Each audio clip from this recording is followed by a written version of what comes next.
Halo, perkenalkan saya Naila Fadila dari jurusan Komunikasi Penyiaran Islam Universitas Tazkiyah. Kali ini saya akan menyajikan analisis dan refleksi atas industri media cetak berdasarkan pembelajaran di kelas. Media cetak seperti surat kabar dan majalah telah lama menjadi pilar utama pusat informasi. Namun di era digital saat ini muncullah pertanyaan besar, bagaimana nasibnya media cetak? Video ini akan merangkum insight yang saya dapatkan dari kelas serta pandangan pribadi saya terkait tantangan dan strategi pertahanan media cetak.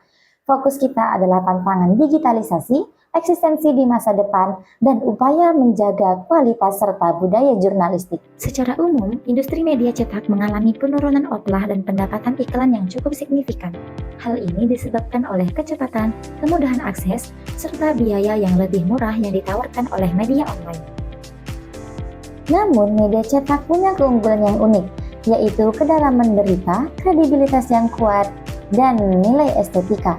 Pembaca mencari laporan investigatif yang lebih komprehensif serta tidak terburu-buru, sehingga ini menjadi suatu keunggulan dari media cetak itu sendiri. Diskusi di kelas menyoroti 3 pertanyaan penting mengenai keberlangsungan media cetak. Berikut hasil refleksi yang dapat kita bahas.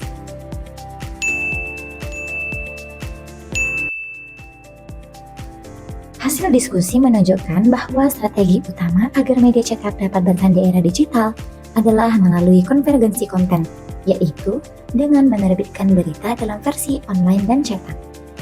Melakukan monetasi digital seperti berfokus pada konten premium eksklusif yang tidak tersedia di media online gratis. Meskipun banyak yang meragukan keberlanjutan media cetak, kenyataannya media ini akan tetap ada, namun dalam format yang lebih spesifik dan berorientasi niche, bukan lagi koran harian masif, melainkan majalah dengan tema khusus atau edisi cetak premium. Disinilah peran penting insan pers dibutuhkan, menjaga kredibilitas dan akurasi di tengah derasnya arus informasi dan maraknya hoax.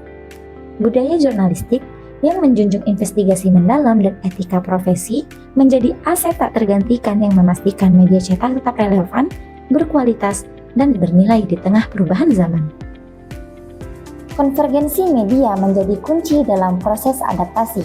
Media cetak kini bertransformasi dengan memanfaatkan berbagai platform digital seperti website, aplikasi berita, serta podcast untuk perluasan jangkauan.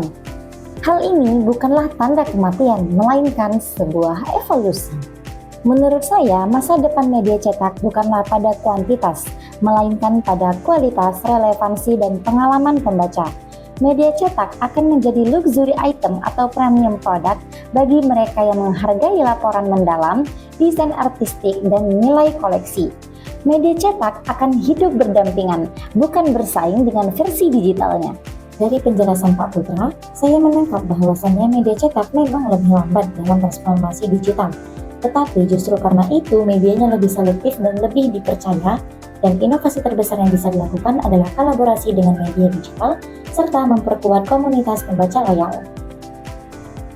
Beliau menyampaikan bahwa dalam manajemen industri media, kunci untuk bertahan bukan hanya pada bentuk medianya, melainkan kemampuan beradaptasi dan nilai jurnalistiknya.